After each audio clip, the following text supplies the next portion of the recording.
शंखनाथ हिंदी समाचार में आपका स्वागत है। आइए नजर डालते हैं आज की सुर्खियों पर। पूर्व मंत्री रोहिदास पाटिल का निधन। धुले जिले के पालक मंत्री गिरीश महाजन ने अंतिम श्रद्धांजलि अर्पित की। कार्यकर्ताओं ने व्यक्त की अपनी भावनाएं। धुले संपूर्ण महाराष्ट्र के राजनीतिक क्षेत्र में विशाल खानदेश के नेता के रूप में अपनी छाप छोड़ने वाले और अक्कलपाड़ा प्रोजेक्ट के जनक कहे जाने वाले पूर्व मंत्री रोहिदास पाटिल का कल वृद्धावस्था के कारण 84 वर्ष की आयु में निधन हो गया। उनके निधन से महाराष्ट्र के राजनीतिक क्षेत्र और संपूर्ण खानदेश में शोक की लहर फैल गई है। इस अवसर पर रोहिदास पाटिल के निष्ठावान कार्यकर्ताओं ने अपनी भावनाएं व्यक्त की हैं। कार्यकर्ताओं ने कहा कि रोहिदास पाटिल के जाने से कांग्रेस का एक निष्ठावान नेता खो गया है और उन्होंने जमीनी कार्यकर्ताओं को समाज की मुख्य धारा में लाने का काम किया है। कार्यकर्ताओं ने इस समय अपनी भावनाएं व्यक्त करते हुए कहा कि धुले जिले ने एक महान नेता को खो दिया है और हमारे लिए यह ऐसा जैसे हमारे बाप जैसा व्यक्ति का निधन हो गया है। धुले जिले के पालक मंत्री गिरीश महाजन ने पूर्व मंत्री रोहिदास पाटिल को अंतिम श्रद्धांजलि अर्पित की। 1995 से मेरा और रोहिदास पाटिल का संबंध था। हम दोनों विधानसभा में 2 बार एक साथ थे। उनका राजनीतिक सफर बहुत बड़ा रहा है। उन्होंने कई महत्वपूर्ण पदों पर कार्य किया और अपने काम से एक छाप छोड़ी है। साथ ही मैं पूर्व मंत्री रोहिदास पाटिल को श्रद्धांजलि अर्पित करता हूं। ऐसी प्रतिक्रिया पालक मंत्री गिरीश महाजन ने दी है। दाजी साहेबांच्या निधनाने आज खानदेशावर फार मोठी पोकळी निर्माण झालेली आहे। दाजी साहेबांनी आपल्या आयुष्यामध्ये अनेक बेरोजगारांना रोजगार उपलब्ध करून दिला, अनेक सहकारी संस्थांची निर्मिती केली।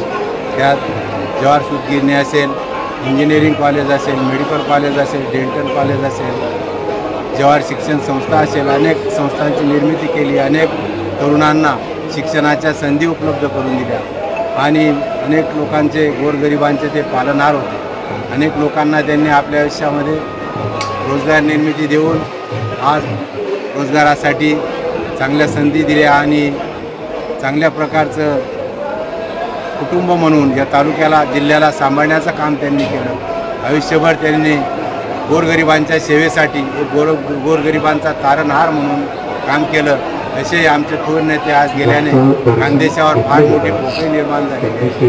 खऱ्या अर्थाने गोरगरिबांचे तारणहार आज हरपलेले आहे।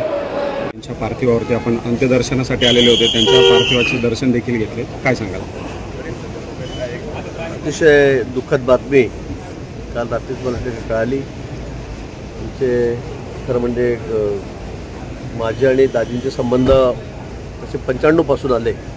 2 टर्म ते आणि मी सोबत विधानसभेमध्ये त्या ठिकाणी होतो आणि आज जवळपास वयाच्या 90 वर्षी ते आपल्याला सोड त्या ठिकाणी निघून गेलेले आहेत। त्यांचा राजकीय प्रवास जर बघितला तर तो खूप मोठा आहे। धुळे जिल्हा म्हणजे रोहिदासजींच्याच नावाने पूर्वी ओळखला जायचा।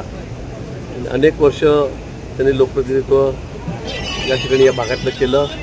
अनेक महत्त्वाची पदं राज्यामध्ये मंत्रिपदाची त्यांनी त्या ठिकाणी भूषवली आणि आपल्या कार्यातून एक मोठा कामाचा ठसा त्यांनी आपल्या या भागामध्ये उमटवलेला आहे।